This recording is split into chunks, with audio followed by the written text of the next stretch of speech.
This topic is heavy, it's unsettling, it offers no comfortable answers, but it confronts everything you've believed so far. So don't rush, just stay. And listen, human history is not only a story of oppression, it is also a story of participation. People have not always been forced into harmful systems. Sometimes they defended them. This idea is uncomfortable because we prefer to see ourselves as victims rather than contributors. Yet history whispers a darker truth. When a system causes harm, why do people protect it instead of dismantling it? Why do the hungry defend the rules that starve them? Why do the unfree fear freedom itself? These are not easy questions because the answers are not simple. Humans do not always wear chains because they are forced to. Sometimes they give those chains meaning. They call them security, order, tradition, destiny, or simply say, there is no alternative. And in that moment, the chain stops looking like a chain. It becomes comfort. History shows that even the most brutal systems did not survive by force alone. They survived through consent. People said, yes, it is hard, but it is necessary. Yes, it is unfair, but it keeps us safe. Yes, it hurts, but it gives stability. And stability has often been more seductive than freedom, because freedom demands responsibility, choice, and doubt. Doubt creates fear. This video is not here to accuse you. It is not here to judge. This video is a mirror.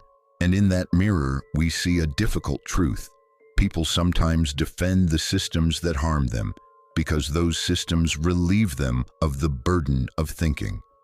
Questioning is painful. Obedience is easy, and that ease always comes at a price. This video is about that price. It is about the moment when a human being stops being only a victim of oppression and becomes its guardian. If these questions unsettle you, this video is for you. If you are looking for comfort, you may want to leave.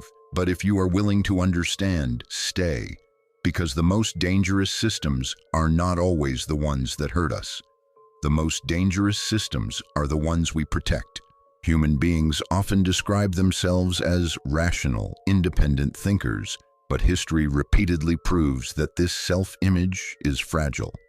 At the psychological core of the human mind lies not logic, but the desire for safety and certainty. The brain evolved not to seek truth, but to avoid danger, and uncertainty is interpreted as danger long before it is evaluated as possibility. When outcomes are unclear, the nervous system reacts with anxiety, and anxiety demands immediate relief. This is why clear narratives, strict rules, and authoritative systems feel comforting even when they cause harm. A harmful system does not need to be just. It only needs to feel predictable. Predictability lowers stress, and lowered stress feels like survival. This is one of the deepest psychological weaknesses of the human condition. People are not drawn to systems because they are good. They are drawn to them because they reduce mental effort. To question a system requires sustained attention, emotional resilience, and the willingness to live without guaranteed answers. Most people are capable of intelligence, but few are comfortable with uncertainty. Doubt creates internal tension. That tension feels like instability, and instability triggers fear. When fear rises, the mind does not search for truth. It searches for closure. Harmful systems understand this. They offer simple explanations for complex realities. They replace uncertainty with slogans, nuance with binaries, and questions with obedience. Once the world is divided into clear categories, right and wrong, us and them, order and chaos, the psychological burden on the individual disappears. The system absorbs responsibility. Choice is replaced by instruction. Moral ambiguity is replaced by duty. In this state, the individual no longer experiences themselves as an agent, but as a function, and functions do not question their purpose. Another psychological vulnerability lies in social belonging. Humans are deeply social organisms. Exclusion once meant death, and the brain still carries that ancient fear. To question a dominant system risks isolation, judgment, and loss of identity. So the mind often chooses belonging over truth. Defending the system becomes a way to defend one's place within the group. Cognitive dissonance strengthens this attachment. When people suffer under a system they support, the mind faces a painful contradiction. To resolve it, most do not abandon the system, they justify it. Suffering is reframed as necessary. Sacrifice becomes virtue, pain becomes proof of loyalty. In this way, the system no longer appears as an external force. It becomes part of the self. Attacking it would feel like self-destruction. This is why psychological weakness should not be confused with stupidity. It is not ignorance that binds people to harmful systems. It is fear, exhaustion, and the longing for mental rest. Obedience offers relief from decision-making. Relief feels like peace, and peace is seductive even when it is built on quiet harm. The human mind often prefers a false sense of control to the responsibility of freedom, and until this weakness is recognized, systems that exploit it will continue to thrive, not through violence alone, but through the silent cooperation of those they harm. Are you defending a system because it is right or because it feels familiar? If this system disappeared tomorrow, would you feel free or would you feel lost? Do you believe what you believe because you questioned it or because it was given to you early? When was the last time you doubted something that made you feel safe? If uncertainty scares you, is it really truth you are searching for? Would you rather live with a painful truth or a comforting explanation? Are you obeying because you agree or because disobedience feels exhausting? If questioning costs you belonging, would you still question? Is your loyalty a choice or a psychological reflex? When suffering is explained as necessary, do you feel meaning or relief from thinking? If this system truly served you, would it need your constant defense? Are your beliefs protecting you or protecting the structure around you? At what point does stability become a cage? If freedom demands responsibility, are you willing to pay that price? And finally, if this system harms you, why does defending it feel safer than imagining life without it? Fear is one of the most powerful forces shaping human behavior because it does not ask for permission. It reacts.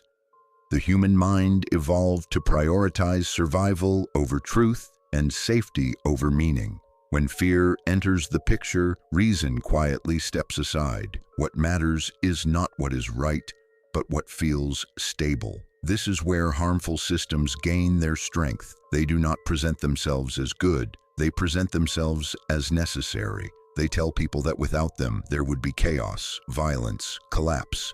They frame fear as protection and control as care. In this psychological environment, security becomes more valuable than freedom, even when that security is artificial. False stability is especially seductive because it mimics peace. It offers routines, rules, and predictability. It tells people where they belong and what is expected of them. This removes the burden of constant decision-making, and the human mind loves relief. Any system that promises to reduce fear instantly gains legitimacy, even if it is the source of that fear itself. This is the paradox of control. The system creates anxiety and then sells protection from it. People accept restrictions not because they are convinced, but because they are afraid of what might happen without them. Unknown futures feel more dangerous than known suffering, so individuals cling to familiar pain rather than risk unfamiliar freedom. The idea of collapse is terrifying, so even deeply flawed systems are defended as lesser evils. Fear also narrows perception. When people feel threatened, they stop asking complex questions. They seek simple explanations and clear enemies. This makes them vulnerable to narratives that divide the world into order and chaos, good and evil, inside and outside. Any challenge to the system is framed as a threat to safety. Critics are labeled reckless, dangerous, or irresponsible. In this way, fear polices thought more effectively than force ever could. SAFTA stability depends on repetition. The same messages repeated over time become truth through familiarity. People begin to associate obedience with calm and resistance with danger. Eventually, the body reacts before the mind does. The feeling of safety becomes tied to compliance. And once safety is internalized this way, breaking away feels like stepping into darkness. This is why fear-based systems rarely collapse overnight. They persist because they live inside people. They condition individuals to equate control with survival and uncertainty with death. As long as fear defines safety and safety defines morality, people will continue to protect systems that harm them. Not because they are blind, but because they are scared. And fear, when left unexamined, can make even chains feel like shelter. Throughout history, harmful systems rarely survived by force alone. They endured because people remained loyal to them, even when those systems caused suffering. This loyalty did not come from ignorance, but from psychological, emotional, and social pressures that shaped human behavior across centuries. Enslaved populations defended empires that exploited them. Soldiers died for rulers who saw them as expendable. Citizens praised regimes that restricted their freedom because those regimes promised order, identity, and meaning. Loyalty to harmful systems often grew strongest where suffering was normalized. When pain becomes routine, it stops being questioned. People adapt to injustice the same way they adapt to climate or terrain. It becomes part of life, and challenging it feels unnatural. In many empires, from ancient civilizations to modern states, the system presented itself as eternal. To oppose it was to oppose reality itself. This illusion of inevitability discouraged resistance before it even began. History shows that rulers understood this well. They wrapped power in sacred language, divine authority, national destiny, or historical necessity. By doing so, they transformed obedience into virtue and doubt into sin. People were not only expected to comply, they were expected to believe. That belief created emotional investment. Once someone sacrificed for a system, questioning it became psychologically painful. To admit the system was wrong would mean admitting one's own suffering was meaningless. So loyalty deepened not despite the harm, but because of it. This is why oppressive systems often inspire fierce devotion. The more people give up, the more they need the system to be justified. Harm becomes proof of commitment rather than evidence of injustice. History also shows how dissenters were isolated long before they were punished. By labeling critics as traitors, heretics, or destabilizers, the system turned loyalty into a moral boundary. Those inside felt righteous, those outside felt dangerous. This division protected the system from internal collapse. Over time, people learned to police each other. They defended the system in conversations, traditions, and daily rituals, even without direct orders. At that point, the system no longer needed constant violence. It lived through habit, belief, and fear of exclusion. This pattern repeats across eras because it aligns with deep human instincts. The need to belong, the fear of chaos, and the desire for meaning all push individuals toward loyalty, even when loyalty causes harm. History is filled with moments where people stood on the wrong side of justice while believing they were preserving order. These moments remind us that harmful systems are rarely maintained by villains alone. They are sustained by ordinary people, choosing familiarity over uncertainty, identity over truth, and stability over freedom. Belief is rarely just an idea. It is a foundation for identity. When a system succeeds in turning belief into belonging, it becomes deeply resistant to challenge. People do not simply follow the system, they become part of it. And once identity is fused with structure, questioning the system feels like questioning the self. This is the trap of belief. identity and belonging. Humans are social beings. Long before laws or institutions, belonging meant survival. To be accepted by the group was to be protected. To be excluded was to be vulnerable. This ancient instinct still governs modern behavior. When a system offers identity, it offers safety. People are no longer just individuals. They are members, believers, loyal citizens. This sense of belonging fills emotional gaps. It provides purpose, status, and direction. But it also creates psychological dependency. Once identity is tied to the system, defending it becomes a personal necessity. Criticism feels like an attack, not on ideas, but on existence. People respond emotionally rather than rationally, because what is at stake is not logic, but self-worth. Belief systems reinforce this trap by defining who is inside and who is outside. Those inside are moral, reasonable, and deserving. Those outside are misguided, dangerous, or corrupt. This division strengthens loyalty and discourages doubt. Doubt risks social death. When belonging depends on agreement, truth becomes secondary to acceptance. People silence their questions not because they lack them, but because asking them threatens connection. Over time, the system no longer needs to enforce belief.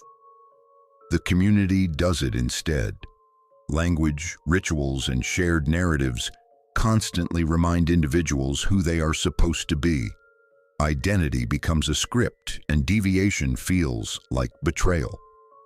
The deeper the emotional investment, the harder it becomes to step back. Admitting error would mean losing not just beliefs, but relationships, history, and meaning.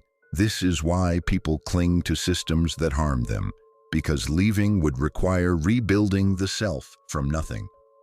In this way, belief becomes a cage without visible bars. It feels warm, it feels familiar, but it limits growth. As long as identity depends on obedience and belonging depends on silence, harmful systems remain protected, not by force but by the human need to belong.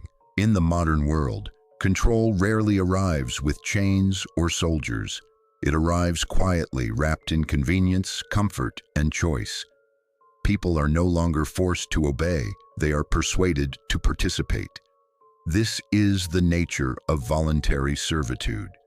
The systems that govern modern life do not demand submission. They offer ease, they promise efficiency, connection, and security. In exchange, they ask for attention, data, time, and silence. The transaction feels harmless because it feels optional. But over time, what begins as choice hardens into dependence.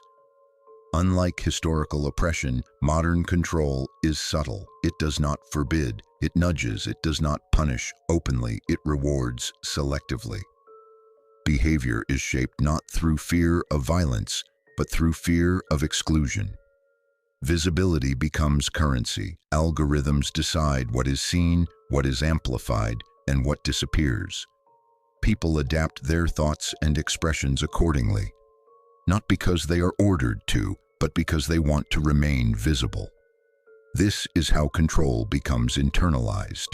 The individual starts regulating themselves. Every click, like, and pause feeds a system that learns how to guide attention more precisely. The mind becomes predictable, and predictability is power. In this environment, freedom is redefined, not as the ability to choose differently, but as the ability to choose within approved boundaries. People feel free because they are constantly choosing, yet rarely questioning the framework of those choices. The illusion of autonomy is maintained through personalization. Everything feels tailored, yet everyone is guided in similar directions. This creates the paradox of modern servitude. People participate willingly in systems that exhaust them, shape their desires, and narrow their thinking. Work becomes identity, busy becomes virtue. Constant stimulation replaces reflection. Silence feels uncomfortable because silence breaks the spell. Voluntary servitude thrives because it does not feel like oppression. It feels like normal life. To resist it requires awareness, restraint, and the courage to step away. But stepping away means losing access, status, and belonging. So most people stay, they scroll, they comply, they adapt, and in doing so, they protect a system that does not need to dominate by force because it is carried forward by consent. The modern world does not imprison bodies, it occupies minds, and as long as control feels comfortable, chains remain invisible. Obedience offers comfort because it removes burden, the burden of thinking, the burden of choosing, the burden of responsibility. When a system tells people what is right, what is wrong, and what is expected, the mind relaxes. Decision-making is exhausting. Uncertainty drains energy. Obedience simplifies existence by outsourcing judgment to authority. In this way, submission is not always experienced as loss, it is experienced as relief. The individual no longer has to wrestle with moral ambiguity or personal doubt. They follow, they comply, and compliance brings psychological rest. This comfort is especially powerful in times of fear or instability. When the world feels unpredictable, obedience promises structure. Rules feel like shelter, hierarchy feels like order. Even when the rules are harmful, they provide predictability, and predictability calms the nervous system. People begin to associate obedience with safety and disobedience with danger. Not necessarily physical danger, but social and psychological risk. To disobey is to stand alone. To obey is to belong. This association trains the mind to seek comfort over truth. Obedience also protects the ego. When outcomes are bad, the obedient individual can say they were only following instructions. Responsibility dissolves into procedure. Guilt is softened by duty. This is why harmful actions are often carried out by ordinary people who do not see themselves as cruel. They are not acting out of malice, but out of submission. Obedience creates distance between action and conscience. The system becomes the moral actor. The individual becomes a tool, and tools do not feel shame for how they are used. Over time, this dynamic reshapes identity. People begin to define themselves by their role rather than their values. They are good workers, good citizens, good believers, because goodness is measured by compliance. Once obedience is rewarded with approval, status, or security, it becomes self-reinforcing. Resistance, by contrast, feels uncomfortable. It brings anxiety, conflict, and isolation. So even when people sense that something is wrong, they suppress that feeling for the sake of inner peace. This is the quiet power of obedience. It does not need to threaten. It seduces. It promises calm in exchange for silence. And silence feels easier than confrontation. The comfort of obedience is dangerous because it feels harmless. It feels like rest. But beneath that rest is surrender, not just of action, but of awareness. When obedience becomes a habit, freedom begins to feel burdensome. Choice feels heavy. Independent thought feels risky. In this state, people do not need to be controlled. They control themselves. They adjust their behavior to fit expectations. They avoid questions that disturb their sense of calm, and they defend the system not because they believe in it deeply, but because obedience has become the source of their psychological comfort. This is how systems endure, not through constant force, but through the human desire to feel safe, to feel accepted, and to feel relieved from the weight of thinking for oneself. Awareness is not a gift without consequences. It comes with a cost that many people are unwilling to pay. To become aware is to lose innocence, comfort, and simplicity. Once you begin to see how systems operate, you can no longer unsee them. The world stops feeling neutral. Every rule, every norm, every expectation begins to carry weight. This constant perception is exhausting because awareness demands engagement. It demands that you notice contradictions, question assumptions, and live with unresolved tension. Unaware people rest more easily. They accept explanations without friction. They sleep inside narratives that protect them from discomfort. The aware mind does not rest so easily. It carries questions into silence. It feels the strain of seeing what others ignore. This creates isolation. When you see beyond a system, you often find yourself alone among those who still believe. Awareness separates. It marks you as different, critical, or dangerous. Not because you are aggressive, but because you disrupt shared illusions. Shared illusions are social glue, and those who threaten them risk exclusion. This is one of the heaviest costs of awareness. Loss of belonging. Furthermore, awareness removes the comfort of moral outsourcing. You can no longer say you did not know. You can no longer hide behind procedure or tradition. Responsibility becomes personal. Every choice feels heavier because it is fully owned. This weight leads many people to retreat back into ignorance, not because they are incapable of understanding, but because they are tired. Awareness also brings grief. You begin to mourn what you once believed. You grieve lost trust, lost certainty, and sometimes lost relationships. The world becomes more complex and less forgiving, yet despite its cost, awareness offers something obedience never can. It offers agency, the ability to choose consciously rather than reactively. It allows for integrity instead of comfort. And although awareness is painful, it is also liberating in a deeper sense. Not because it makes life easier, but because it makes life honest. The cost of awareness is high. It demands courage, endurance, and solitude. But without paying that cost, freedom remains an illusion, and systems that harm will continue to feel normal. The question is not whether awareness hurts. The question is whether the comfort of ignorance is worth the price of surrendering one's inner freedom. Rebellion often feels immoral, not because it is inherently wrong, but because morality itself is shaped by the systems it threatens.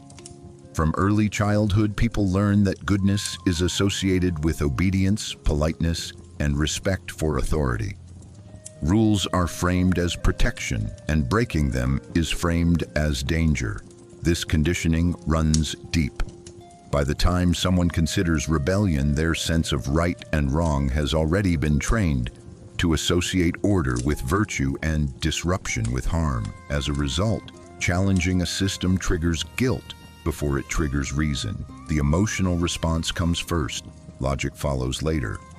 Harmful systems reinforce this by moralizing compliance. They present loyalty as responsibility and dissent as selfishness. Rebels are described as reckless, troublemakers, or enemies of stability. This framing makes rebellion feel like an attack on the community rather than a challenge to injustice.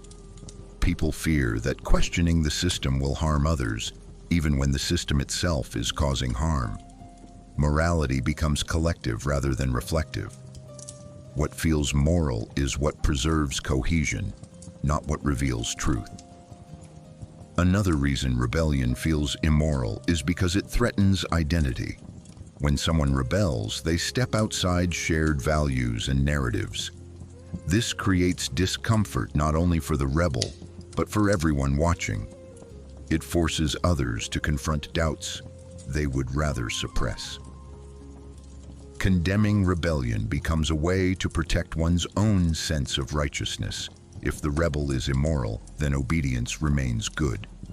This psychological defense keeps the moral order intact. Rebellion also exposes responsibility. If the system can be challenged, then continued compliance becomes a choice rather than a necessity. This realization is unsettling. It is easier to label rebellion as wrong than to accept complicity. In this way, morality becomes a shield against accountability. History shows that many actions now praised as courageous were once condemned as immoral. The discomfort was not about ethics, but about disruption. Rebellion breaks routines, questions sacred assumptions, and introduces uncertainty. And uncertainty feels dangerous to a mind trained to equate safety with order. So rebellion feels immoral because it violates emotional conditioning, threatens belonging, and exposes uncomfortable truths.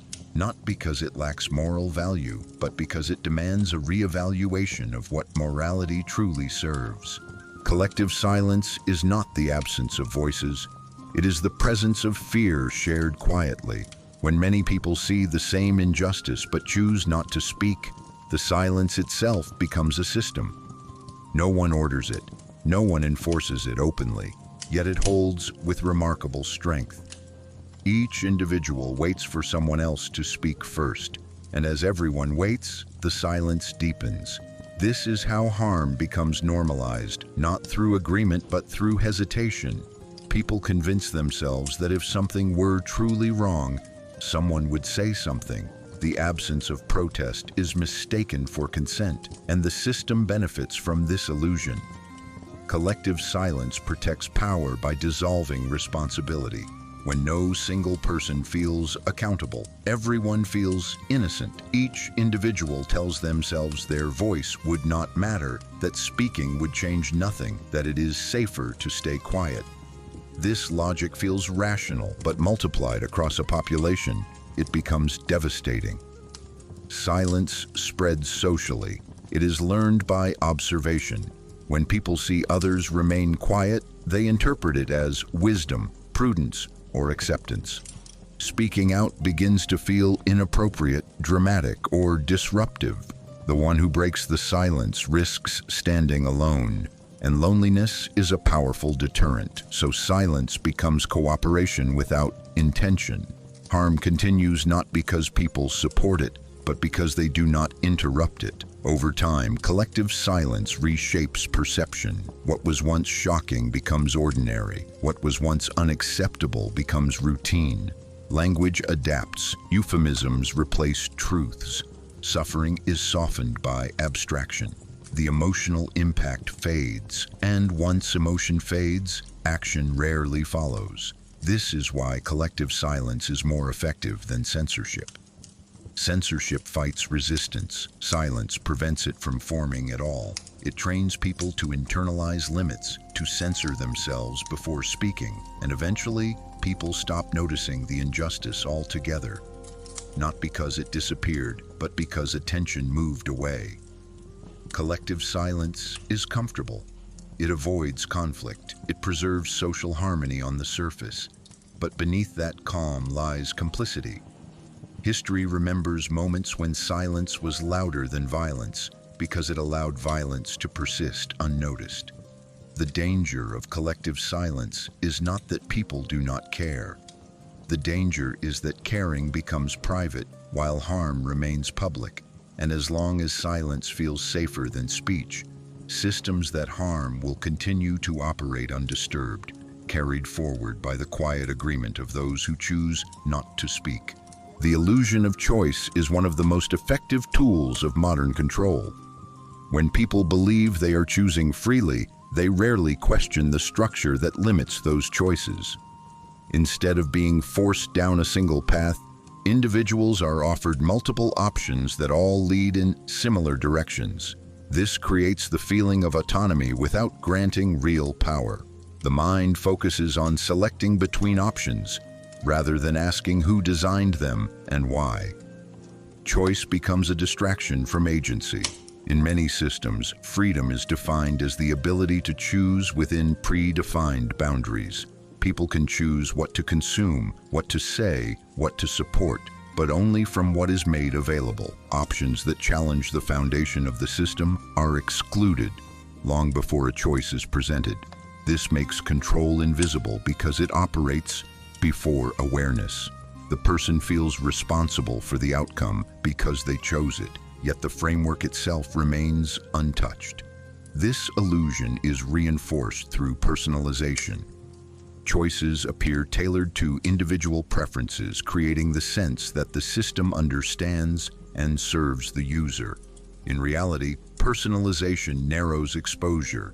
It filters information, reinforces existing beliefs, and reduces encounters with alternatives. The more personalized the experience, the more predictable behavior becomes, and predictability allows for subtle guidance.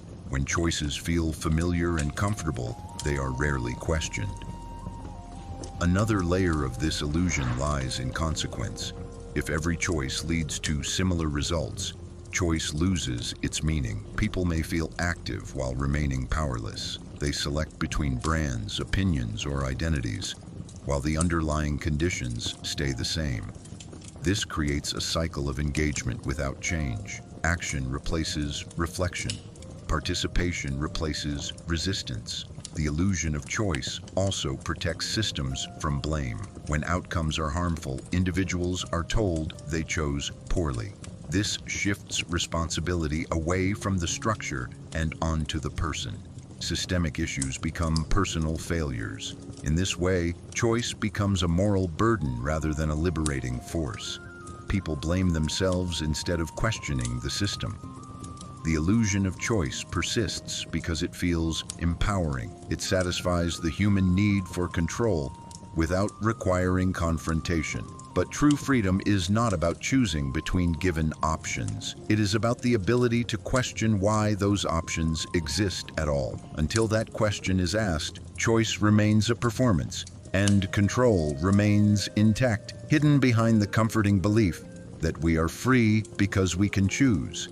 When identity becomes a prison, it no longer serves as a source of meaning, but as a mechanism of control. Identity is meant to help individuals understand who they are, but when it hardens, it begins to dictate who they are allowed to be. At that point, identity stops evolving and starts enforcing boundaries. People cling to labels, roles, and group definitions because they offer certainty. In a complex world, identity simplifies existence. It tells people where they belong, what they should believe, and how they should behave. But this simplicity comes at a cost. Once a person defines themselves primarily through a fixed identity, change feels like betrayal. Questioning beliefs feels like self-erasure. Growth feels dangerous because it threatens coherence. The system benefits from this rigidity. When identity aligns with ideology, profession, nation, or belief system, loyalty becomes automatic. Defending the system feels like defending the self. Criticism is no longer evaluated intellectually. It is experienced emotionally as an attack on dignity and worth. This emotional fusion makes dialogue nearly impossible because disagreement feels like violence. In this state, identity restricts perception. People selectively notice information that confirms who they think they are and ignore anything that challenges it. The mind becomes a guard protecting a narrative rather than a tool for understanding. Reinforcement comes from the group. Shared language, rituals, and values reward conformity and punish deviation. Subtle signals indicate what is acceptable to think and say. Over time, self-censorship replaces external control. The individual internalizes the rules of the identity prison. They no longer need to be reminded. They feel discomfort at the thought of stepping outside the role. When identity becomes a prison, freedom is reframed as threat. To leave the identity would mean losing community, status, and meaning. It would mean facing uncertainty alone. So people remain loyal even when the identity harms them, limits them, or contradicts their lived experience. The prison does not feel like a cage. It feels like home. This is why identity-based systems endure. They do not rely on force, they rely on attachment. As long as people believe they are their identity and not more than it, they will defend the walls that confine them. And the tragedy is not that identity exists, but that it is mistaken for the entirety of the self. When that happens, the path to freedom is not blocked by locks, but by fear of losing who one believes they are. Shame is one of the most effective instruments of social control because it works from the inside. Unlike fear, which threatens from the outside, shame reshapes how individuals see themselves. When shame is activated, people do not feel that they have done something wrong. They feel that they are something wrong. This distinction is crucial. Behavior can be changed through rules, but identity can be shaped through shame.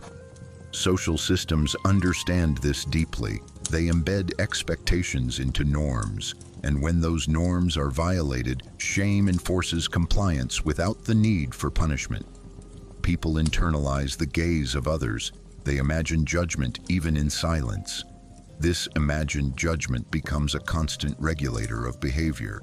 Shame thrives in visibility. When societies establish standards of normality, success, morality, or loyalty, any deviation becomes a risk to social standing. People learn quickly which thoughts, questions, or behaviors lead to ridicule or exclusion. As a result, they begin to censor themselves. The most powerful aspect of shame is that it recruits the individual into their own surveillance.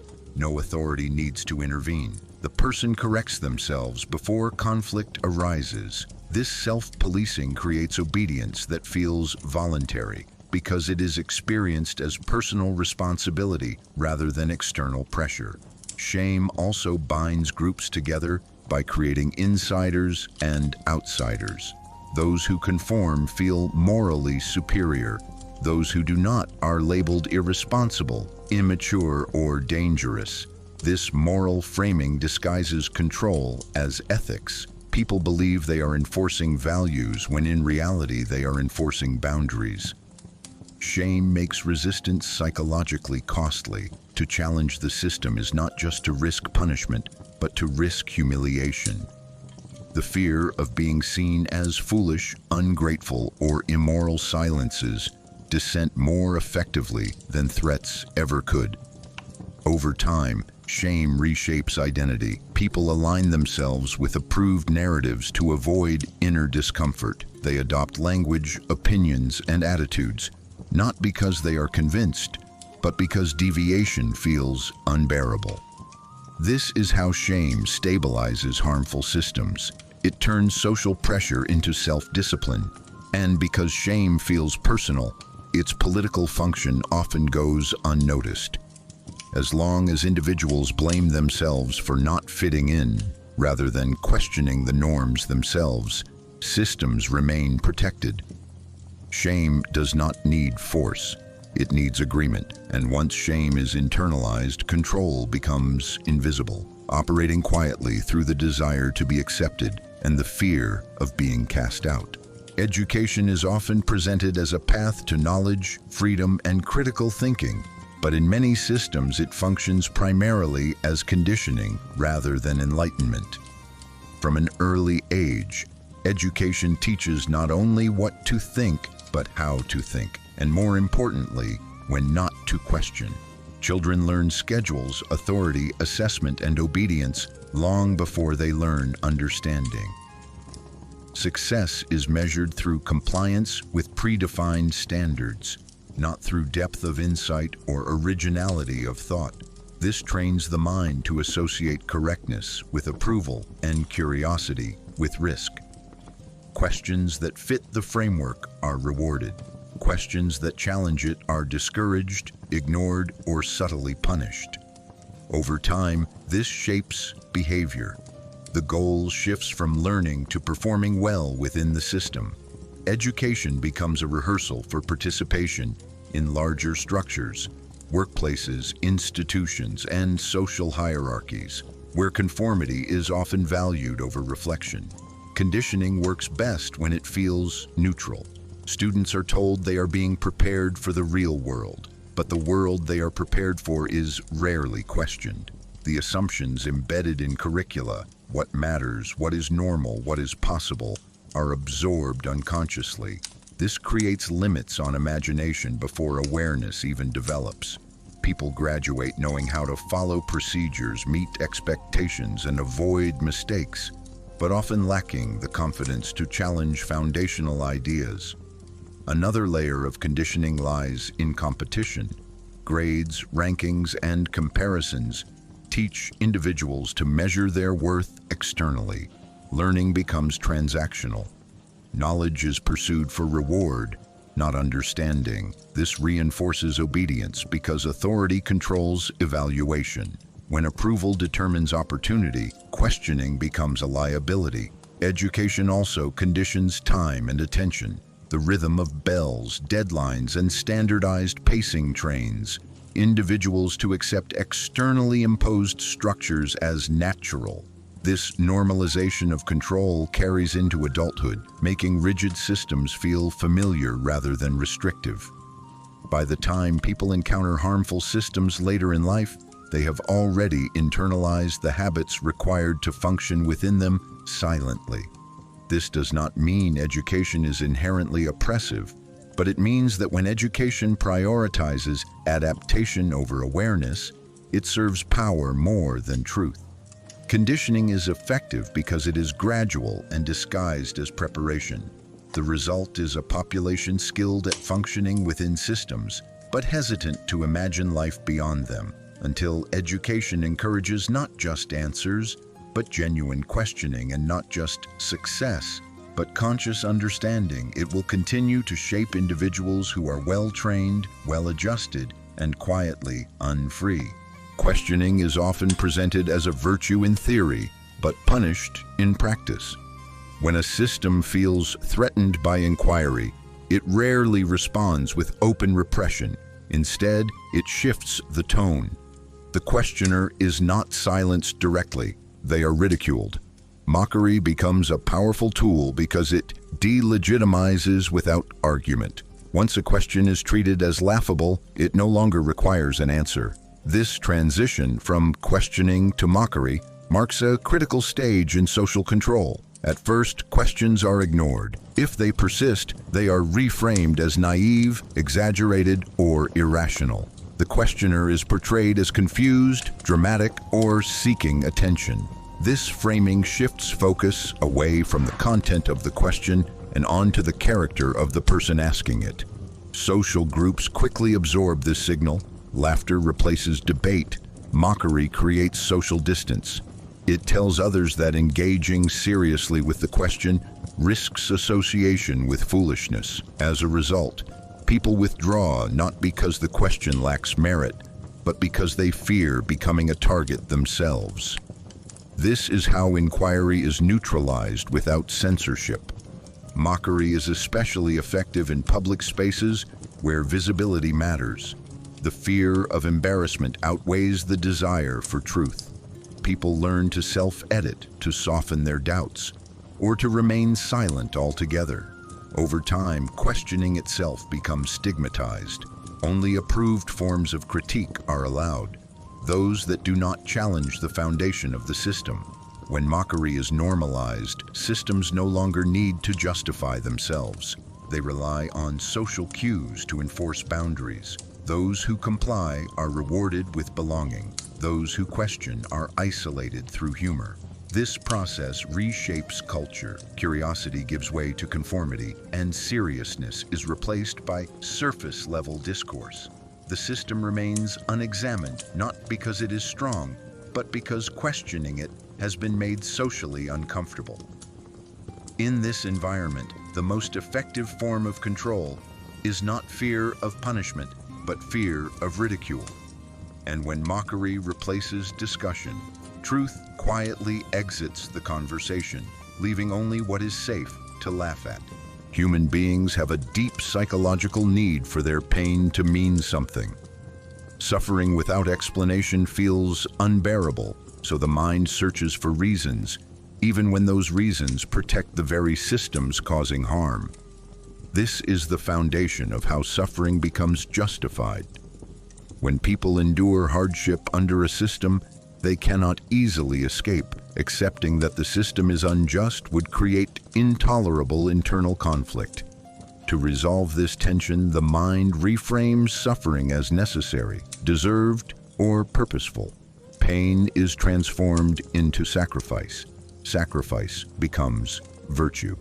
This psychological shift allows individuals to preserve a sense of dignity while remaining within harmful structures. Justifying suffering reduces cognitive dissonance. If the pain is meaningful, then endurance is noble rather than tragic. This reframing protects the self from despair but it also protects the system from scrutiny. Over time, people begin to defend the conditions that harm them, because admitting those conditions are wrong would invalidate their past endurance. The longer someone suffers, the stronger the need to believe the suffering was not in vain. This is why systems that demand sacrifice often inspire loyalty. They offer narratives that glorify endurance, discipline, and resilience. People internalize these stories and measure their worth by how much they can tolerate. Complaint becomes weakness. Questioning becomes ingratitude. In this way, suffering is moralized rather than addressed. Another layer of this psychology lies in comparison. When suffering is widespread, individual pain feels normalized. People tell themselves others have it worse. This minimizes urgency and reinforces acceptance. The system benefits from this competition of pain because it fragments solidarity. Justifying suffering also shifts focus from causes to character. If someone struggles, it is framed as a personal failure rather than a structural issue. This isolates individuals and prevents collective awareness. The psychological burden is carried privately while the system remains untouched. In the end, justifying suffering offers emotional survival at the cost of freedom. It soothes the mind by providing meaning, but it prevents change by disguising harm as necessity. As long as suffering is explained rather than questioned, systems that cause it remain morally intact. And the most tragic outcome is not that people suffer, but that they come to believe they should. When law replaces morality, obedience becomes more important than conscience, and legality begins to stand in for justice. Laws are meant to reflect ethical principles, but when systems grow rigid, the relationship reverses. What is legal is assumed to be right, and what is illegal is assumed to be wrong, regardless of harm. This shift is dangerous because it transfers moral responsibility away from individuals and into abstract rules. People stop asking whether an action is just and ask only whether it is permitted. The law becomes a moral shield, allowing individuals to participate in harmful actions while feeling innocent. They tell themselves they followed the rules, that they did what was required, that responsibility lies elsewhere. In this way, law simplifies ethics. It removes ambiguity, and ambiguity is uncomfortable. When morality is internal, it demands reflection, empathy, and courage. When morality is externalized into law, it demands compliance. This is why systems prefer law over conscience. Laws can be enforced uniformly, morality cannot. History is filled with examples of legal systems that upheld slavery, segregation, discrimination, and violence, while ordinary people participated without seeing themselves as immoral. The law gave permission, and permission felt like absolution. Once legality replaces morality, questioning becomes deviance. Those who resist unjust laws are framed as criminals rather than moral agents. The focus shifts from harm to order, from suffering to stability. This inversion protects systems by redefining wrongdoing as disobedience rather than injustice. People begin to fear breaking rules more than causing harm because the consequences are clearer. The punishment for illegality is immediate. The consequences of immorality are abstract. When law becomes the primary moral reference point, ethical reasoning atrophies. People lose the habit of asking whether something should be done. They ask only whether it can be done. This creates societies that function efficiently while causing quiet damage, where cruelty can be organized, bureaucratized, and justified through procedure. The most dangerous aspect of this shift is not that laws exist, but that they are mistaken for ethics.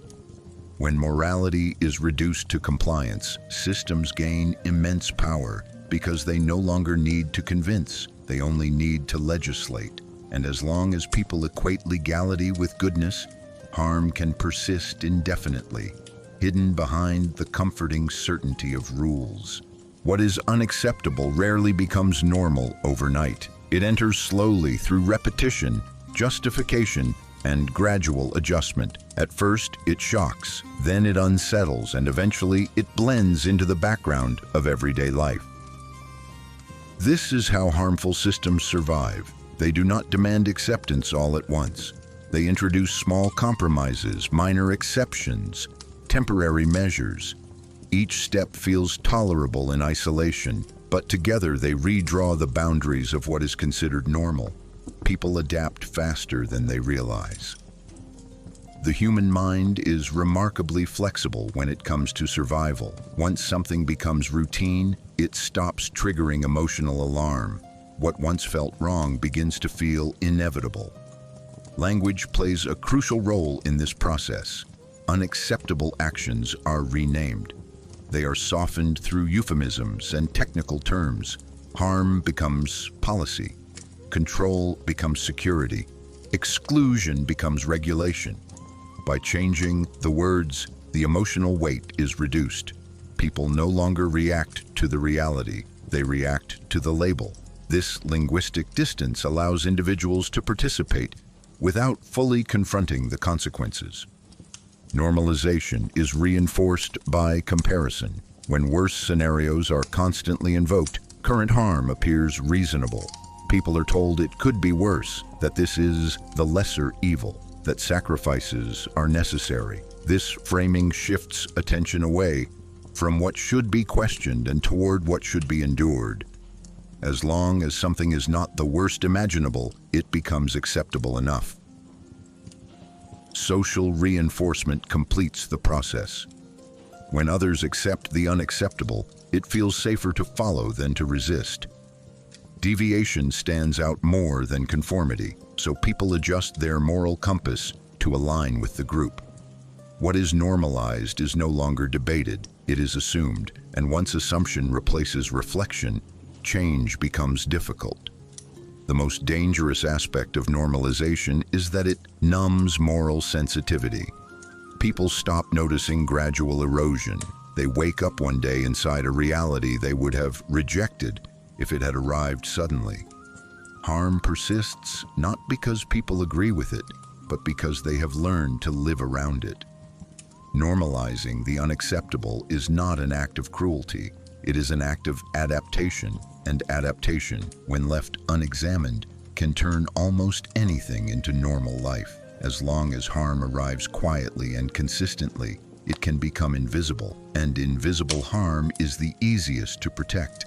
The myth of "there is no alternative" is one of the most powerful narratives used to protect harmful systems.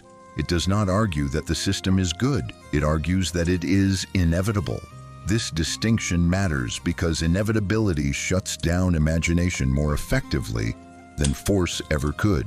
When people are told there is no alternative, they stop evaluating, they stop comparing, they stop dreaming. The system no longer has to justify itself. It only has to present itself as reality. This myth works by framing the present arrangement as natural, unchangeable, or the final stage of progress. Any suggestion of a different way is dismissed as naive, utopian, or dangerous. The past is rewritten to show that every attempt at change failed. The future is painted as chaos if the system is questioned. In this way, possibility itself becomes threatening. When no alternative is imaginable, obedience feels rational. Resistance feels irresponsible. People are not convinced, they are cornered. The myth also shifts responsibility. If there is no alternative, then suffering is unfortunate but unavoidable. Pain becomes a fact of life rather than a consequence of choices. This removes moral urgency and replaces it with resignation. People learn to adapt instead of challenge. They invest energy in coping strategies rather than transformation.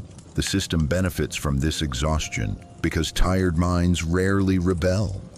Another layer of this myth is comparison. Alternatives are not examined honestly, they are caricatured. Extremes are presented as the only other options. This false binary traps thought between acceptance and fear. By narrowing the field of imagination, the system controls not only action, but thought itself. Over time, the myth becomes internalized. People repeat it even when no authority demands it. They police each other's hopes. They mock those who imagine change. They call realism what is often just learned helplessness. This is how the myth sustains itself.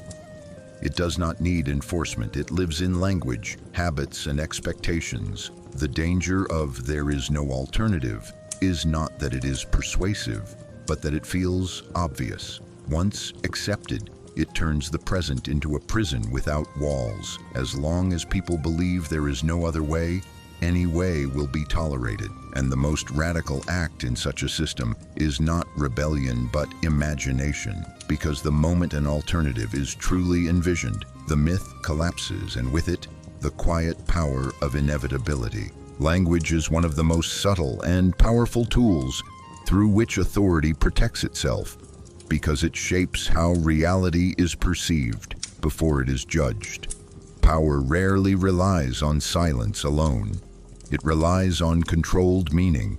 By defining words, framing events, and limiting acceptable expressions, systems influence what people notice, what they ignore, and how they feel about both. When language is managed, power no longer needs to argue. It only needs to name. Through language, harm is softened. Actions that would provoke outrage are rebranded with neutral or technical terms. Violence becomes enforcement. Exploitation becomes efficiency. Surveillance becomes safety. By stripping emotional weight from words, language creates distance between action and consequence. People react less because the language feels clean, official, and impersonal. This abstraction allows individuals to participate in harmful processes without fully confronting their impact. Language also protects power by narrowing thought. The words available to describe an experience shape how that experience is understood. If there is no widely accepted language for injustice, people struggle to articulate it. Discomfort remains vague. Unease feels personal rather than systemic. Without language to name a problem, resistance remains fragmented. Power thrives in this ambiguity. Another function of language is normalization. When certain phrases are repeated consistently, they become background noise. The mind stops questioning them. Terms like necessary measures, public interest, or national security are rarely examined, yet they justify immense control. These phrases operate as linguistic shields. They end discussion before it begins. Challenging them feels unreasonable because the language itself frames opposition as irresponsible.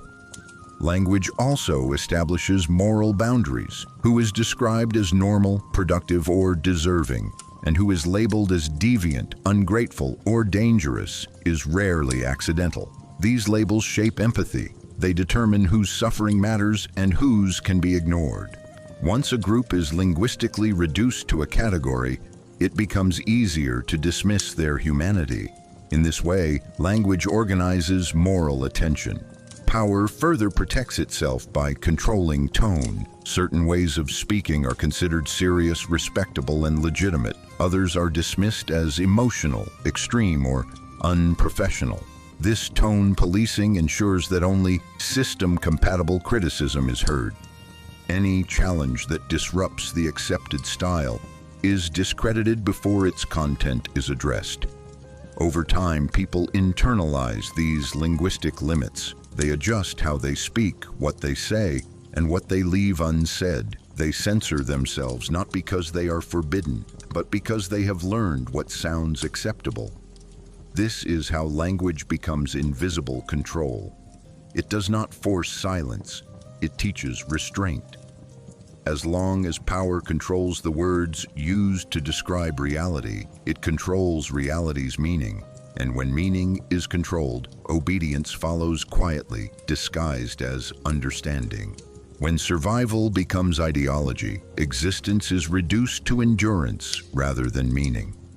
What begins as a natural instinct to stay alive is transformed into a moral framework that justifies almost anything. Once survival is elevated above all other values, questions of justice, freedom, and dignity are pushed aside. People are told that as long as they are surviving, the system must be working. This logic is powerful because it appeals to fear. Survival feels urgent, it feels unquestionable. But when survival becomes the highest good, it becomes a tool of control. Systems frame their demands as necessities. They claim sacrifice is required, that suffering is unavoidable, that resistance risks collapse. In this environment, any critique is dismissed as dangerous idealism. People are taught that questioning the system threatens survival itself. So obedience becomes moral and dissent becomes reckless. Survival ideology narrows imagination. It reduces human potential to basic continuation rather than fulfillment. People stop asking how they want to live and focus only on how to endure. The future shrinks into short-term stability. Long-term harm is tolerated because immediate survival dominates concern. This creates populations willing to accept exploitation, inequality, and control. As long as life continues in some form, the system benefits because it never has to promise flourishing, only persistence. When survival becomes ideology, responsibility shifts away from those in power. If people are alive, the system is declared successful. Any suffering is reframed as the price of existence rather than the result of choices. This absolves authority and places the burden on individuals to adapt, resist quietly, or endure silently. Over time, this ideology reshapes identity. People begin to see themselves not as agents, but as survivors. Resilience replaces hope, endurance replaces imagination. And once people define themselves by survival alone, they will defend the very structures that exhaust them, because those structures are framed as the reason they are still standing. The tragedy of survival as ideology is that it convinces people that staying alive is the same as living. And as long as that belief holds, power can demand almost anything, as long as it allows people to continue breathing within the limits it sets. Obedience feels comfortable because it removes weight from the mind. The weight of choice, the weight of responsibility, the weight of uncertainty. When a system clearly defines what is allowed, what is forbidden, and what is expected, life becomes simpler. Decisions no longer feel personal, they feel procedural. This shift brings relief. Uncertainty is one of the greatest sources of psychological stress, and obedience promises protection from it. By following rules, people avoid the anxiety of moral ambiguity. They do not have to ask whether something is right. They only have to ask whether it is permitted. This reduction of complexity feels like safety, even when it comes at the cost of freedom. Obedience also offers emotional shelter. In chaotic or unstable environments, structure feels reassuring. Hierarchy feels predictable. Routines feel calming. The human nervous system relaxes when outcomes seem controlled. Harmful systems exploit this response. They do not need to convince people that obedience is good. They only need to convince them that disobedience is risky. Over time, obedience becomes associated with peace and resistance with danger. Not always physical danger, but social conflict, uncertainty, and isolation. This association shapes behavior long before conscious thought intervenes. Another source of comfort lies in moral outsourcing. When people obey, they transfer responsibility upward. If the outcome is harmful, they can tell themselves they were only following rules. This softens guilt and protects self-image. Obedience allows individuals to see themselves as decent, even while participating in harmful processes. The system absorbs blame. The individual preserves innocence. This psychological distance makes obedience not only comfortable, but attractive. As obedience is rewarded with approval, belonging, or stability, it becomes habitual. People begin to define goodness as compliance rather than conscience. Resistance feels disruptive. It threatens inner calm. It forces confrontation with doubt and fear. So even when discomfort arises, people suppress it for the sake of peace. This is the quiet danger of obedience. It does not feel like submission. It feels like rest, but beneath that rest lies surrender of awareness. When obedience becomes a source of comfort, freedom begins to feel heavy.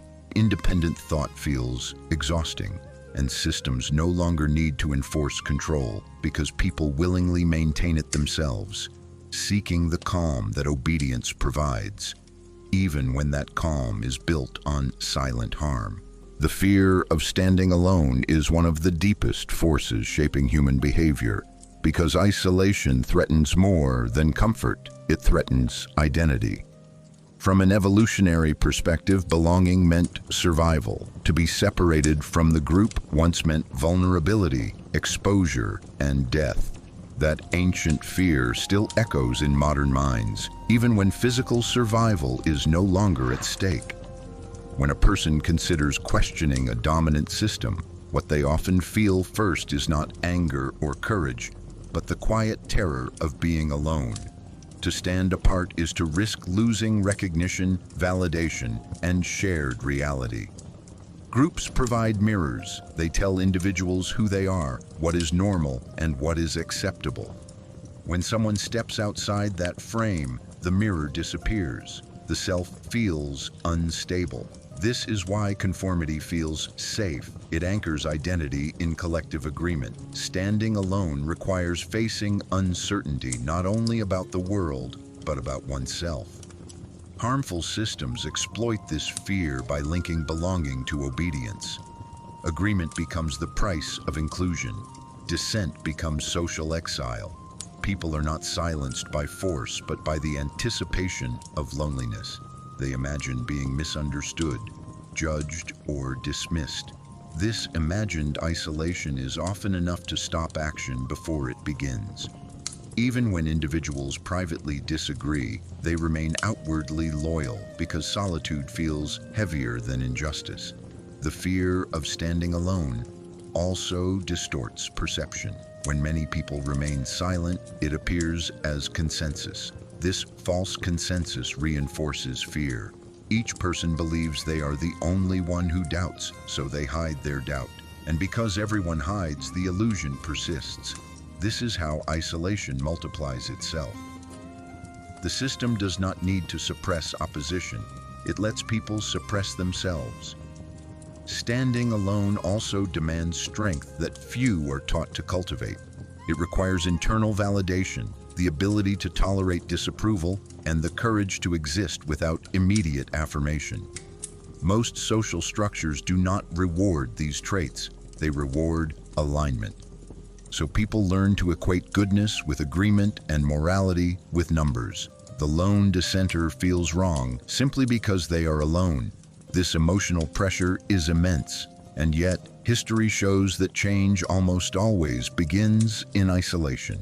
Before movements form, before voices multiply, there is always someone who stands alone first. The fear is real, but so is its cost. As long as standing alone feels more dangerous than standing for truth, systems that harm will remain protected by crowds of people who disagree quietly but comply together. Conformity is rarely enforced through punishment alone. It is encouraged through reward. Systems understand that people are more easily guided by incentives than by fear. When individuals align with expectations, they are often met with approval, opportunity, and recognition. This reinforcement teaches a powerful lesson. Agreement leads to comfort. Meanwhile, those who resist may not be punished directly, but they are quietly excluded. They miss promotions, visibility, or social acceptance. This contrast trains behavior without the need for overt control. The reward of conformity operates on many levels. At a social level, conforming individuals receive validation. They are seen as reasonable, mature, and responsible. This positive feedback strengthens identity. People begin to associate their sense of worth with how well they fit in. At an institutional level, conformity is rewarded with stability. Secure positions, predictable outcomes, and access to resources are often reserved for those who do not disrupt existing structures. This creates a silent hierarchy where compliance equals success. Over time, conformity becomes aspirational. People do not merely obey, they want to belong to the group that benefits. The system does not have to demand loyalty, it becomes desirable. Conformity also reduces friction. Life feels smoother when one moves with the current rather than against it. This ease is seductive. People convince themselves that alignment is not a compromise, but a rational choice. The rewards feel earned, not conditional. This perception masks the trade-off being made. While conforming brings short-term comfort, it narrows long-term possibility. As people adjust their beliefs and behavior to maintain rewards, they slowly lose the capacity to imagine alternatives. The system remains unchallenged, not because it is flawless, but because challenging it carries hidden costs. When conformity is consistently rewarded and questioning is quietly penalized, people learn what is valued without being told. The most effective control is not coercion, but attraction. By making compliance profitable, power ensures its own stability, carried forward by those who believe they are simply succeeding on their own terms. When people cannot escape a system, defending it often becomes a psychological necessity rather than a conscious choice. Being trapped creates an unbearable tension. If a system is harmful and there is no clear way out, acknowledging that harm fully would mean living in constant despair. To survive emotionally, the mind adapts, begins to reinterpret the system in less threatening terms. What cannot be changed is reframed as acceptable. What cannot be escaped is reframed as necessary. This is not loyalty, it is self-protection. When escape feels impossible, criticism feels dangerous. Not because it changes reality, but because it deepens suffering. By defending the system, people soften the pain of powerlessness. They convince themselves that things are not as bad as they seem, that the system has benefits, that the alternatives would be worse.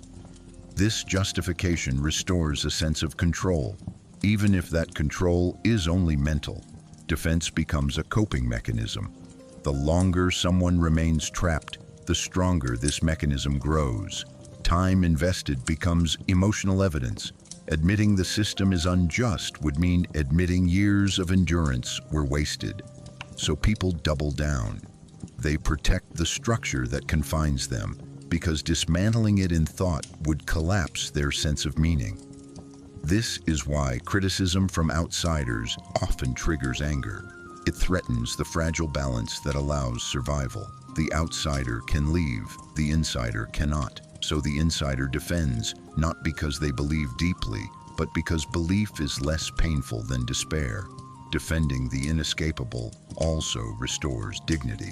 To admit powerlessness feels humiliating. To frame endurance as choice feels empowering. People say they stay because they agree, not because they must. This illusion of agency preserves self-respect, but it also locks them in place. History shows this pattern everywhere. Workers defending exploitative systems, citizens justifying authoritarian rule, individuals rationalizing environments that drain them. The defense is not irrational, it is human. When escape is blocked, alignment feels safer than resistance. And as long as people are forced to adapt rather than choose, systems gain their strongest shield. Not fear, but rationalization. The tragedy is that the mind's attempt to survive can end up protecting the very conditions it longs to escape. Fear rarely controls people forever on its own. It is too exhausting. To persist, it must transform into something quieter. This transformation happens when fear becomes habit. At first, behavior is shaped by anxiety. People comply because they are afraid of consequences. Punishment, exclusion, instability. Each decision carries tension. Each act of obedience feels deliberate. Over time, however, the nervous system adapts. What was once frightening becomes familiar, and familiarity dulls emotional response. Actions repeated under fear gradually lose their urgency. They become routine. Once fear fades into habit, control becomes efficient. People no longer feel afraid, they feel normal. The system no longer needs to threaten because behavior continues automatically. Habits operate below conscious awareness. They bypass reflection. When obedience becomes habitual, it is no longer questioned. The individual stops remembering why they comply. They only know that this is how things are done. This is the most stable form of control because it does not rely on constant pressure. Fear trains the behavior. Habit maintains it. This shift also changes identity. What begins as survival becomes character. People start describing themselves as practical, realistic, or just doing what everyone does. They confuse adaptation with agreement. The system benefits because resistance now feels strange, even dangerous. Not because of fear, but because it breaks routine. Habit creates comfort. The body relaxes into repetition, and comfort discourages reflection. The longer a habit persists, the harder it is to imagine alternatives because imagination requires interruption. This is why oppressive systems often endure long after the original threat disappears. The fear that created obedience may fade, but the behavior remains. Habits outlive their causes. They continue silently passed down through norms, rituals, and expectations. From fear to habit is the final stage of internalized control. At this point, people are not forced, they are trained. And training is far more durable than fear because it becomes part of everyday life, carried forward without resistance, question, or awareness. Conformity is sustained less by threat than by reward. Systems quickly learn that approval, access, and recognition guide behavior more effectively than punishment. When people align with expectations, they are met with subtle benefits. Acceptance, visibility, opportunity. These rewards feel natural, even deserved, so the exchange goes unnoticed.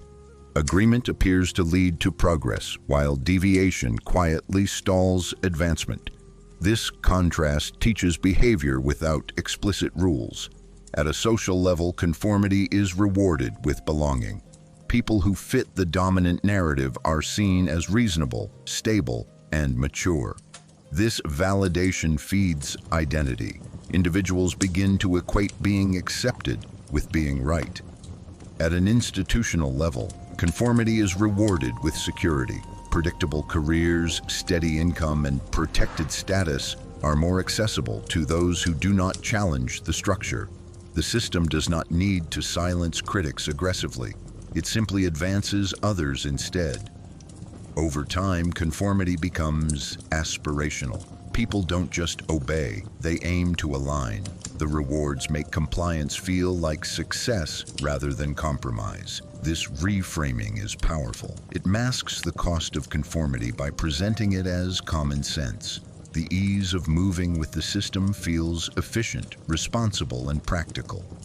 Resistance, by contrast, appears risky and unnecessary. When rewards accumulate, they also create dependence. People invest their identity in what the system gives them. To question the system would threaten not only comfort, but status and self-worth. So they defend it, not out of belief, but out of self-preservation. The most effective reward of conformity is psychological. The relief of not standing out, not struggling alone, not risking loss. By making alignment profitable, power secures loyalty without coercion. In such an environment, control feels voluntary because people believe they are simply choosing what works best for them, while the system quietly ensures that only one choice truly pays. Fear often survives by disguising itself as common sense. When anxiety is repeated long enough, it stops feeling emotional and starts feeling rational. People no longer say they are afraid. They say they are being realistic. This shift is crucial because fear presented as reason is rarely questioned.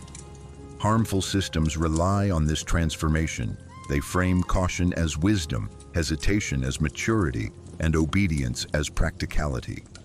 What begins as fear of loss, conflict, or instability is gradually reframed as logical restraint. Statements like, "That's just how the world works," or "You have to be realistic," sound neutral, but often carry unexamined anxiety beneath them. When fear wears the language of common sense, it becomes socially acceptable. People repeat it confidently, they pass it on as advice, they teach it to the next generation. This normalizes limitation without ever naming it as fear. Those who question the system are then framed as reckless, naive, or idealistic, not because their ideas are flawed, but because they disrupt the emotional comfort built around caution. Common sense becomes a boundary marker. It defines what is thinkable and what is dismissed. Before any debate begins, the terms are already set. Over time, this disguised fear shapes identity. People begin to see themselves as sensible adults because they avoid risk. They equate safety with intelligence and restraint with virtue. This discourages imagination and moral courage. The system benefits because it never has to justify its restrictions. They are accepted as obvious necessities.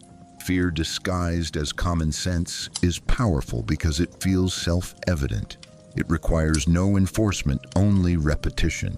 As long as fear is mistaken for wisdom, people will protect the very structures that confine them, believing they are simply being practical, when in reality they are obeying an anxiety they no longer recognize as fear.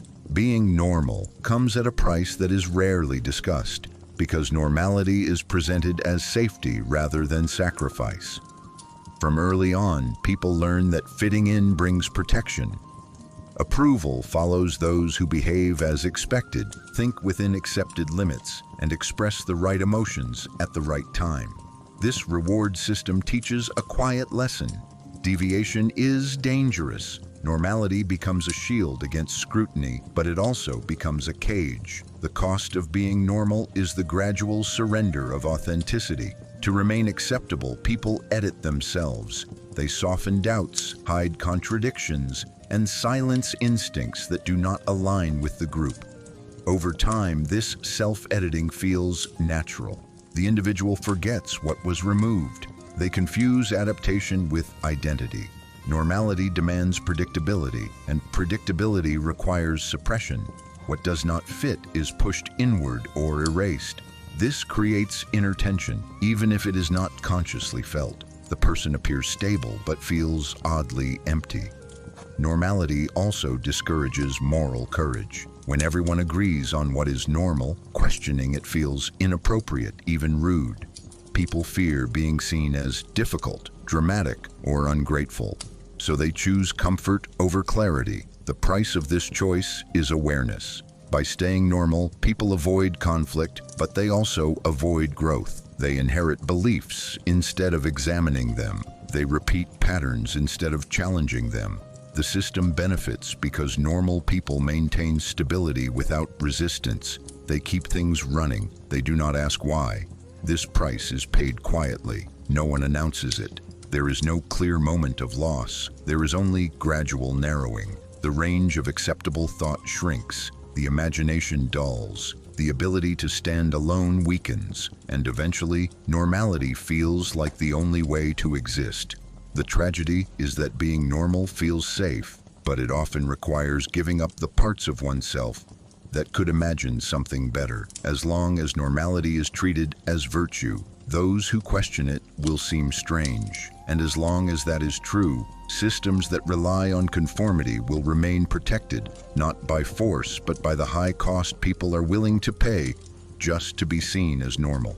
Endurance becomes a virtue when suffering is no longer questioned, but praised. When systems cannot eliminate pain, they often redefine it. They frame endurance as strength, patience as morality, and tolerance of hardship as character. This shift is subtle but powerful. It transforms structural harm into personal achievement. People are taught that those who endure without complaint are admirable, while those who question are weak or ungrateful. This moral framing discourages resistance without the need for force. If suffering is virtuous, then challenging its source feels shameful.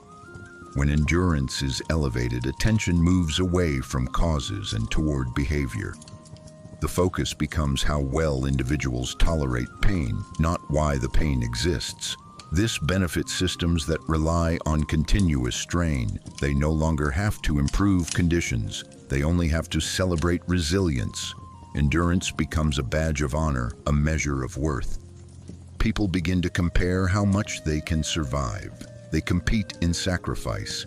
This normalizes exhaustion and reframes damage as dedication. Over time, people internalize this value. They push themselves beyond healthy limits. They silence their own discomfort. They interpret burnout as failure of character rather than evidence of injustice. The system remains intact because critique is replaced by admiration for those who cope best. This virtue of endurance also isolates individuals. Suffering is endured privately, not shared collectively. Complaint feels like weakness. Solidarity dissolves into individual toughness. As long as endurance is moralized, systems that cause harm are protected from scrutiny. The greatest danger of this mindset is that it confuses survival with goodness. Just because someone can endure does not mean they should have to. When endurance becomes a virtue, people stop asking whether a system is humane. They ask only whether they are strong enough to survive it. And in that shift, the line between resilience and resignation quietly disappears. When endurance becomes a virtue, suffering is no longer treated as a problem to be solved, but as a quality to be admired. Systems that cannot justify the harm they produce often survive by reframing that harm as character building. Pain is no longer evidence of failure. It becomes proof of strength. People are praised for lasting longer, for complaining less, for adapting more. This moral shift is powerful because it turns structural pressure into personal responsibility. If endurance is good, then those who struggle are not victims. They are lacking. People learn to measure their worth by how much they can tolerate. They internalize the belief that difficulty is normal and exhaustion is honorable. When endurance is celebrated, attention shifts away from causes and toward behavior. The question is no longer why conditions are harsh, but whether individuals are resilient enough to handle them. This benefits systems that rely on constant strain because criticism is replaced with admiration for those who cope best. Suffering becomes individualized and competitive. People compare their limits instead of questioning why limits are being pushed at all. Complaint is framed as weakness. Resistance is reframed as entitlement. Silence becomes maturity. Over time, this mindset reshapes identity. People begin to suppress signals of harm. They ignore burnout. They reinterpret damage as growth. The system remains untouched because pain has been moralized. The most dangerous aspect of this transformation is that it confuses survival with virtue. Just because someone can endure does not mean they should have to. When endurance becomes a virtue, inhuman conditions are normalized, and questioning them feels immoral. In that moment, resilience stops being a strength and becomes a leash, keeping people moving forward in systems that exhaust them, while convincing them that enduring the harm is not only necessary, but good. The fear of being wrong is one of the quietest yet strongest forces that keeps people loyal to harmful systems. Being wrong is not just an intellectual mistake. It threatens identity, self-worth, and social standing. To admit error means admitting that past choices, beliefs, and sacrifices may have been misguided. For many people, this realization feels more painful than continuing to endure harm. The longer someone has defended a system, the harder it becomes to question it, not because the evidence is lacking, but because the emotional cost is too high. Admitting you were wrong can feel like erasing years of meaning, effort, and loyalty, so the mind protects itself by doubling down. This fear also operates socially. Being wrong in public risks humiliation, loss of respect, and exclusion. In systems where conformity is rewarded, changing one's mind is framed as weakness or inconsistency rather than growth. People learn that certainty is valued more than honesty, confidence more than reflection.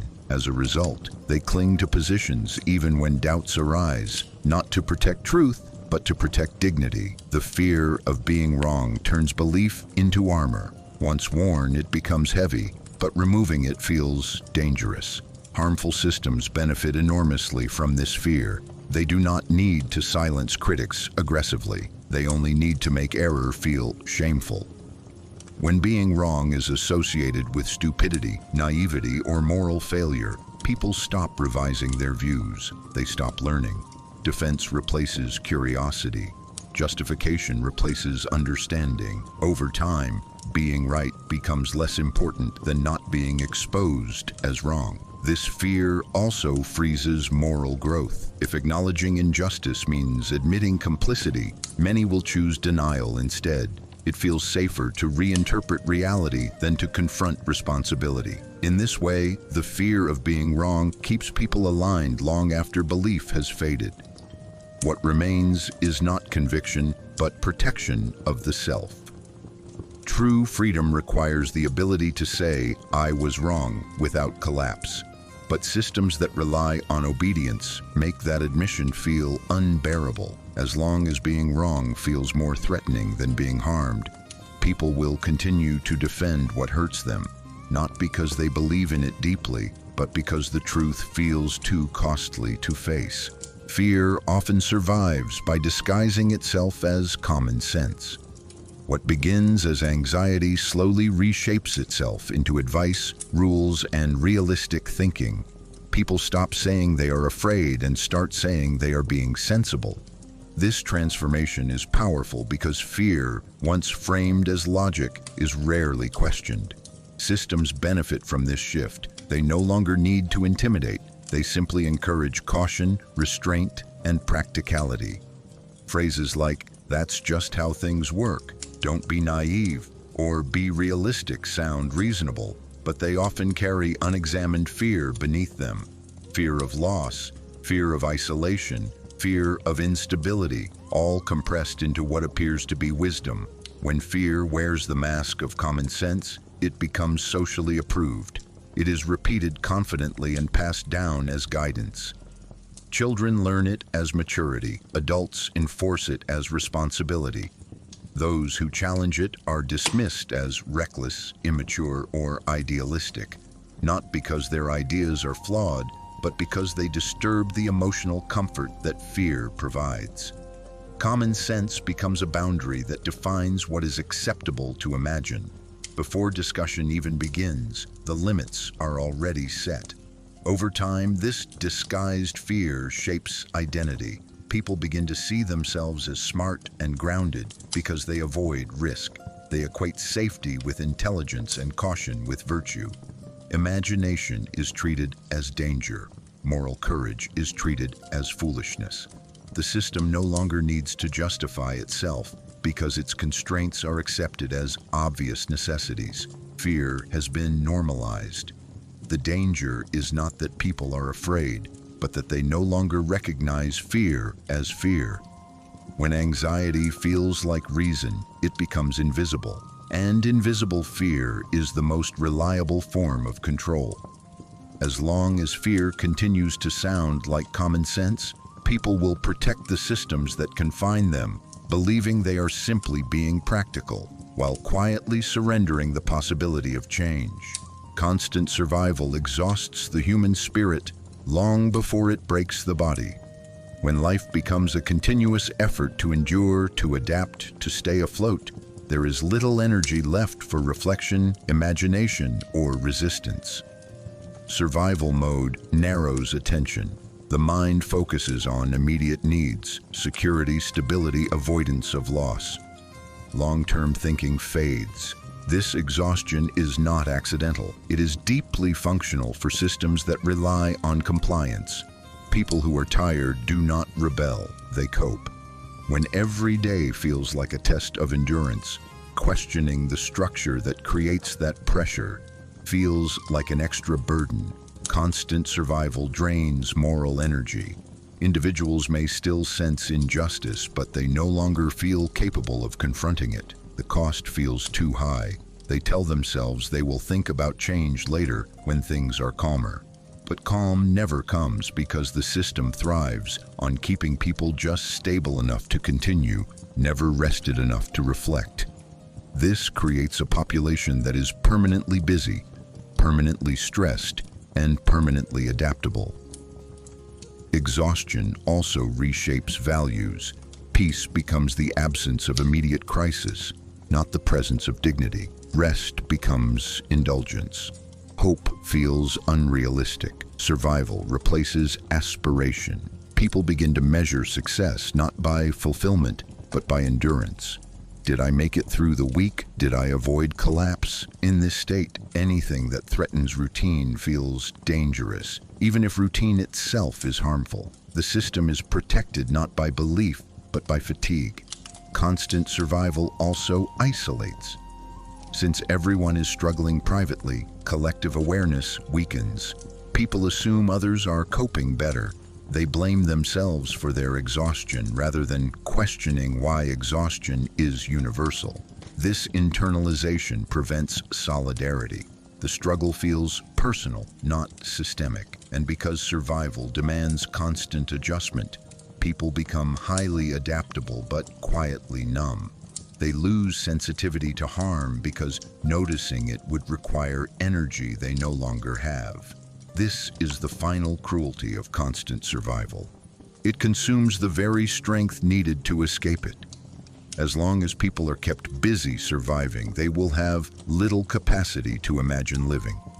And a system that reduces life to endurance does not need to be defended passionately. It only needs to keep people too tired to leave.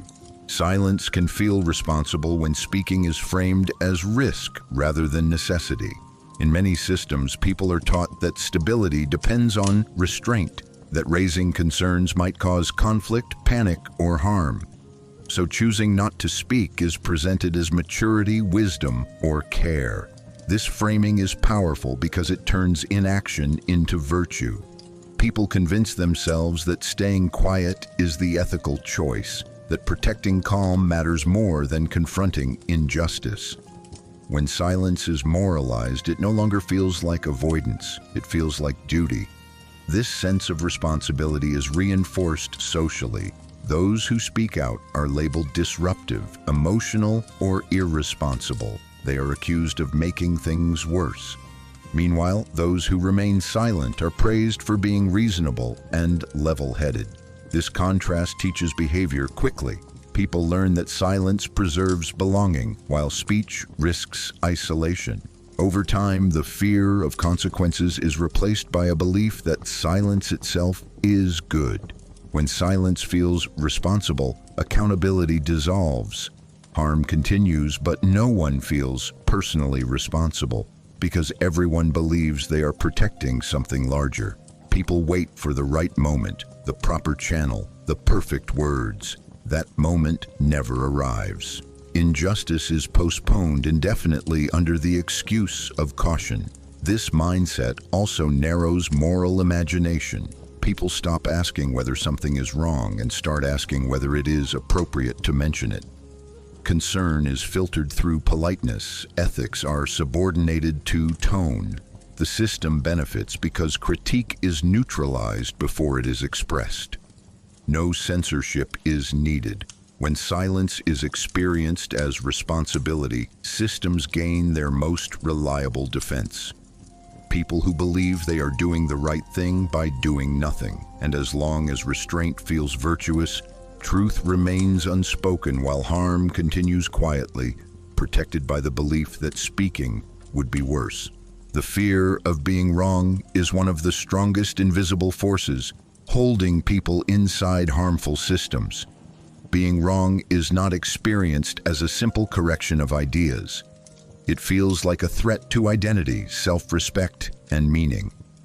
To admit error is to face the possibility that years of belief, effort, and sacrifice were misplaced. For many people, this realization feels more painful than continuing to endure harm. So the mind protects itself by resisting doubt even when evidence accumulates. The longer someone has defended a position, the more emotionally invested they become. And the higher the investment, the higher the cost of admitting mistake. This fear grows stronger with time. Once a belief has shaped friendships, career choices, public statements, or moral identity, letting it go feels like collapse. People do not just fear being wrong, they fear what being wrong would destroy.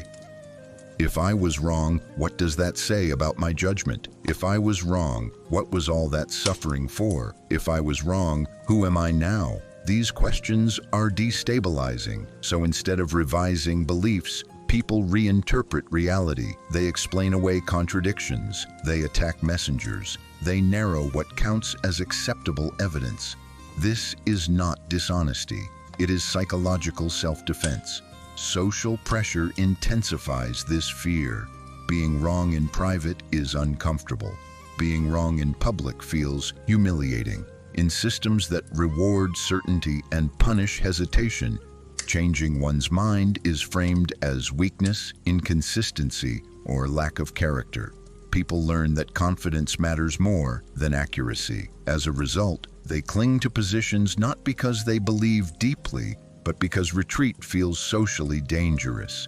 The fear of ridicule, loss of status, or exclusion keeps people frozen, even when doubt grows internally. Harmful systems exploit this fear expertly. They moralize correctness. They attach virtue to loyalty and shame to revision. Once being wrong is associated with stupidity, immorality, or betrayal, people stop learning. They stop updating. They stop listening. Defense replaces curiosity. Justification replaces understanding. The system no longer needs to suppress dissent. Individuals suppress themselves to avoid the pain of admitting error. This fear also blocks moral responsibility.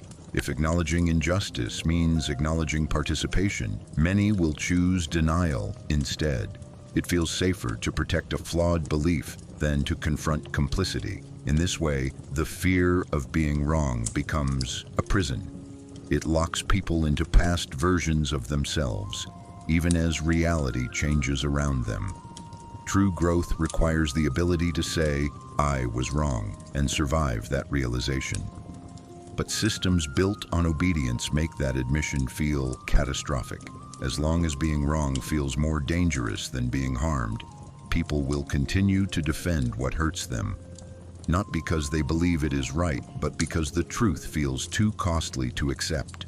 There is a moment, quiet, almost invisible, when you realize you are not free. And what defines that moment is not fear. It is not shock. It is what comes after. You notice the limits. You sense the constraints. You recognize the patterns shaping your choices. You see how narrow the path really is. And for a brief second, clarity appears. This is not freedom. This is permission. This is not choice. This is management. But then nothing happens. You return to routine. You adjust. You continue. That moment passes without action. This is one of the most decisive points in a person's life, not because of what is understood, but because of what is accepted. Realizing you are not free does not automatically lead to resistance. More often, it leads to accommodation.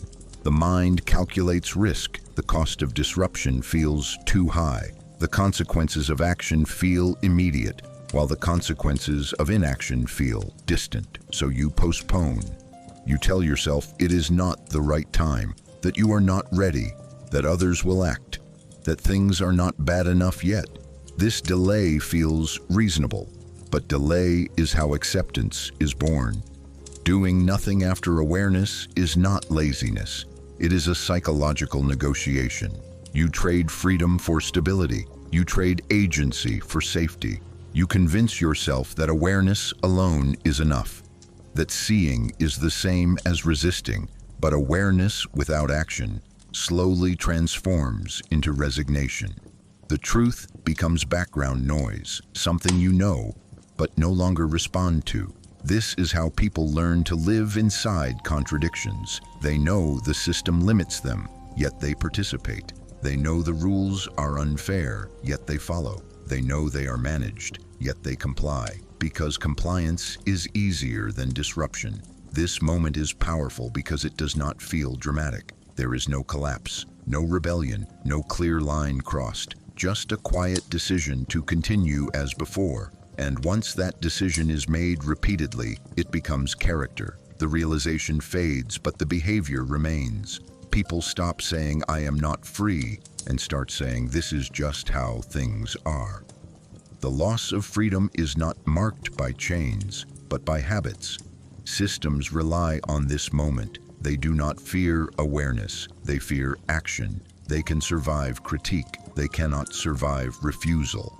So they allow understanding. They tolerate discussion. They even encourage controlled dissent, as long as it leads nowhere, as long as people return to normal, as long as realization ends in inaction. The tragedy of this moment is not ignorance. It is clarity without courage. Not because courage is absent, but because it is postponed indefinitely. And postponed courage slowly turns into compliance. The moment you realize you are not free and do nothing is not a failure of intelligence. It is a surrender disguised as patience. Freedom is not lost when people are unaware. It is lost when people know and continue anyway. Silence feels responsible when speaking is framed as danger rather than necessity. In many systems, people are taught that stability depends on restraint, that raising concerns might cause conflict, panic, or harm. So choosing not to speak is presented as wisdom, maturity, or care. This framing is powerful because it turns inaction into virtue. People convince themselves that staying quiet protects others, that it preserves order, that it avoids making things worse. When silence is moralized, it no longer feels like avoidance. It feels like duty. This sense of responsibility is reinforced socially. Those who speak out are labeled disruptive, emotional, or irresponsible. They are accused of creating problems rather than revealing them. Meanwhile, those who remain silent are praised for being reasonable, calm, and cooperative. This contrast teaches behavior quickly. People learn that silence preserves belonging, while speech risks isolation. Over time, the fear of consequences is replaced by a belief that silence itself is good. When silence feels responsible, accountability dissolves. Harm continues, but no one feels personally responsible because everyone believes they are protecting something larger. People wait for the right moment, the proper channel, the perfect wording. That moment never arrives. Injustice is postponed indefinitely under the language of caution. This mindset reshapes morality. People stop asking whether something is wrong and start asking whether it is appropriate to mention it. Ethics are filtered through politeness and tone. Concern becomes conditional. The system benefits because critique is neutralized before it is expressed. No censorship is required. When silence is experienced as responsibility, systems gain their strongest shield. People who believe they are doing the right thing by doing nothing. And as long as restraint feels virtuous, truth remains unspoken, while harm continues quietly, protected by the belief that speaking would be worse. Silence feels responsible when speaking is framed as danger rather than necessity. In many systems, people are taught that stability depends on restraint, that raising concerns might cause conflict, panic, or harm. So choosing not to speak is presented as wisdom, maturity, or care. This framing is powerful because it turns inaction into virtue. People convince themselves that staying quiet protects others, that it preserves order, that it avoids making things worse. When silence is moralized, it no longer feels like avoidance. It feels like duty. This sense of responsibility is reinforced socially. Those who speak out are labeled disruptive, emotional, or irresponsible. They are accused of creating problems rather than revealing them. Meanwhile, those who remain silent are praised for being reasonable, calm, and cooperative. This contrast teaches behavior quickly. People learn that silence preserves belonging, while speech risks isolation. Over time, the fear of consequences is replaced by a belief that silence itself is good. When silence feels responsible, accountability dissolves. Harm continues, but no one feels personally responsible because everyone believes they are protecting something larger. People wait for the right moment, the proper channel, the perfect wording. That moment never arrives. Injustice is postponed indefinitely under the language of caution. This mindset reshapes morality. People stop asking whether something is wrong and start asking whether it is appropriate to mention it. Ethics are filtered through politeness and tone. Concern becomes conditional. The system benefits because critique is neutralized before it is expressed. No censorship is required. When silence is experienced as responsibility, systems gain their strongest shield. People who believe they are doing the right thing by doing nothing. And as long as restraint feels virtuous, truth remains unspoken, while harm continues quietly, protected by the belief that speaking would be worse. Silence feels responsible when speaking is framed as danger rather than necessity. In many systems, people are taught that stability depends on restraint, that raising concerns might cause conflict, panic, or harm. So choosing not to speak is presented as wisdom, maturity, or care. This framing is powerful because it turns inaction into virtue. People convince themselves that staying quiet protects others, that it preserves order, that it avoids making things worse. When silence is moralized, it no longer feels like avoidance, it feels like duty. This sense of responsibility is reinforced socially. Those who speak out are labeled disruptive, emotional, or irresponsible. They are accused of creating problems rather than revealing them. Meanwhile, those who remain silent are praised for being reasonable, calm, and cooperative. This contrast teaches behavior quickly. People learn that silence preserves belonging, while speech risks isolation. Over time, the fear of consequences is replaced by a belief that silence itself is good. When silence feels responsible, accountability dissolves. Harm continues, but no one feels personally responsible because everyone believes they are protecting something larger. People wait for the right moment, the proper channel, the perfect wording. That moment never arrives. Injustice is postponed indefinitely under the language of caution. This mindset reshapes morality. People stop asking whether something is wrong and start asking whether it is appropriate to mention it. Ethics are filtered through politeness and tone. Concern becomes conditional. The system benefits because critique is neutralized before it is expressed. No censorship is required. When silence is experienced as responsibility, systems gain their strongest shield. People who believe they are doing the right thing by doing nothing, and as long as restraint feels virtuous, truth remains unspoken, while harm continues quietly, protected by the belief that speaking would be worse. Human history is full of artists who tried to make the world more beautiful. George Grosz was not one of them. He did not paint to comfort. He did not paint to inspire hope. He painted to accuse. Grosz looked at his society and saw something rotten beneath the surface of respectability. Politicians speaking about honor while selling death. Generals preaching patriotism while sending others to die. Priests talking about morality while standing next to power. Citizens smiling in cafes while the world collapsed around them. And instead of looking away, he sharpened his pencil. This video is not about style. It is not about technique. It is about why one man chose to turn art into an act of defiance. Grosz lived in a time when people desperately wanted normality. After war, after humiliation, after collapse, society wanted stability at any cost. And that is exactly what frightened him. Because when people want comfort more than truth, they stop asking dangerous questions. Gross understood something most people didn't want to admit, that cruelty does not always arrive screaming. Sometimes it arrives wearing a suit. Sometimes it smiles. Sometimes it asks to be respected. His drawings are ugly on purpose. Faces are distorted. Bodies are grotesque. Expressions are exaggerated to the point of discomfort. Not because Gross lacked skill, but because he believed a beautiful lie is more dangerous than an ugly truth.